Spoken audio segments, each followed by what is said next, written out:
So, I keep seeing podcasts everywhere. Not just football podcasts, just podcasts. And I watch a lot of them. I like them.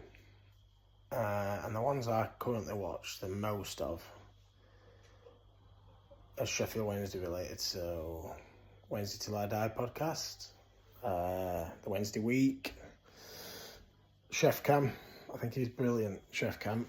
And I like the Wednesday Till I Die with James and Matt. Yeah, it's James and Matt. And then I watch the Wednesday Week. They have lots of them. They have like Dan Forge and Ash and what's his name? Call him Spendog or something on it. I can't remember his name, but they're all good lads. And then they have the women on, Holly and Charlie, I believe it is. I watch all their material, if you like. And I love Sheff Cams. I think he's great. Jim, I believe. We all share one common thing. We all want what's best for this football club, which is ultimately, pardon my French, is on its arse. Absolutely on its arse. It's been well documented. Everybody's gone on about it. The turmoil the club's gone through in the last, certainly the last 6 months especially, but for the last 6 or 7 years under he who won't be named's tenure. And now we seem to be on the cusp of being taken over. By whom, we don't know. We might find a bit more out about that on the 5th of December, I believe, when the preferred bid is announced by the administration team that's headed up by Chris Wigfield and co. So there's been a lot of speculation, rumour mill, in the know accounts. They're all over the place. In the know, ITK absolutely boils my piss. Absolutely. This is my biggest gripe. It's like these people who are negotiating will all be under NDAs, non-disclosure agreements. So these people who are claiming to know. So I actually saw one on YouTube saying he got a phone call at 2 or 3 o'clock in the morning to give him a scoop. Right, that sounds believable. So someone's rang you at 2 or 3 o'clock in the morning to tell you who could potentially be taking over Sheffield Wednesday. And you're just a bog standard average fan. But they're going to risk scuppering a potential deal to give you a scoop at 2 or 3 o'clock in the morning. I mean, everybody's going to find out who the preferred bidder is on the 5th anyway. For certain, it'll be announced, I'm sure, on the official site or by someone credible, Rob Staten, Joe Cran, Alex Miller. Not Simon off Twitter or Simon off YouTube or whatever. It's just bizarre. And why? So what if you do know? So what if you've got a direct line to Chris Wigfield? I don't give a shit if you're sucking his cock and he's telling you direct information, mate. Keep it under wraps. Shut your trap. I'm not bothered. Oh, I know before you. You remind me of one of them kids who has to go looking for the Christmas presents before day and spoil it for everybody. Oh, let's go and check in cupboard. Let's go and look for presents. Santa ain't real. One of them. You know what I mean? Just shut up. I don't give a fuck if you do know.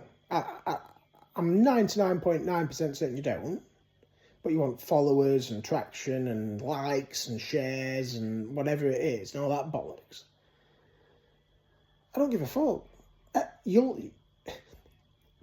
Before they take over and before they're in the hot seat and before they're unveiled into, especially under this administration team, the professional, they keep us updated, they're really good with the updates on the official site and the proper relevant professional channels. They will tell us. So when it's relevant, everybody will know. And until then, speculating and rumours and I've heard and guessing, you could blindfold me and give me 50 darts and I will stick one at treble 20. Yeah? Blindfolded. I'll bet you any money on that. Because if you throw enough arrows, eventually they stick if you win me. So if you throw a load of names out, I've heard it could be him, and it might be him, and it could be him, and it might be him. Well, that's like me claiming to be a weatherman saying it could rain, snow, sunny, cold, every type of precipitation tomorrow. Doesn't mean I'm right or I'm the oracle of the weather. It just means I've had enough guesses that one of them's bound to be right. You know, so it's more of a play. I ain't got a channel.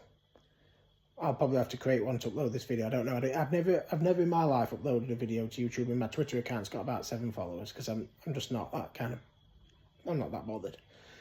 But I do come across them and I see people liking them and I see people sharing them, and oh, and he says he's in the know and he's got a tick and he's got this right in the past. No, he's probably just a sad cunt who was just trolling journos and typing SWFC hashtag into X or Twitter or whatever it's called these days, or Facebook or wherever people it gets these news.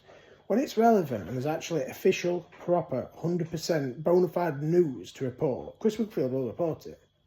But he won't do it to Simon on YouTube, and he won't do it to Simon on Twitter, and he won't do it to fucking Bizzle on Owls Talk. He will do it in the proper channels.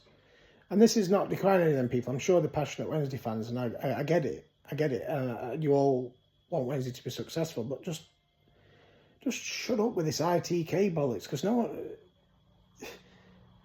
You might have followers, you might have 2,000 followers, but I'll guarantee there'll be another 25,000 people who will be absolutely pissed off, because it does my head in.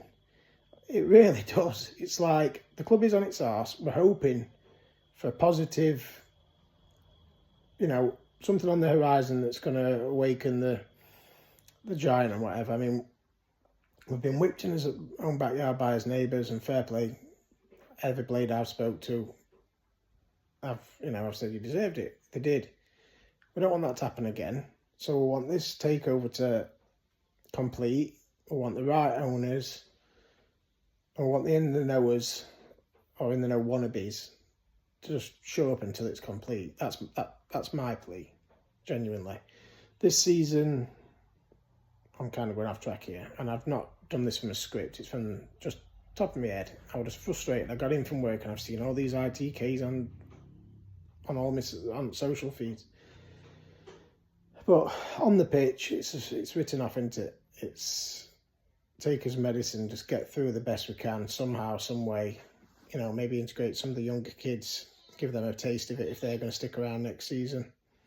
And then next season we need to go back down to League One and try and put together a side capable of being more than competitive, restructure the squad. And what I really want is some structure behind the scenes, professionals, chief executives, sporting directors, whatever, you know, like a proper board. I want it to be run proper and right and get his ducks in a row early doors, really early. And I think, given our circumstances where we are at the moment, we know what league we're going to be in next season, so we can almost use the rest of this season as like an extended pre-season, a massive pre-season. Try different things, try different tactics, try different players, see if they're worth keeping about. Get his pre-season in order, put feelers out for signings, because we already know what division we're going to be in. It's not like we're fighting tooth and nail to the last game or having a playoff campaign or anything like that. There's no uncertainty. We know what division we're going to be in. So let's get ahead of the game, try and put together a squad for next year, and hopefully it'll be a lot more enjoyable than this one, because I'm not going to lie, it's like death by 1,000 cuts. It's terrible at the moment, absolutely terrible. But sorry for the depressing video. More of a plea. I might do another one if it's well received. I doubt it. I very much doubt it. But yeah, in the knowers, show up for now. See you later.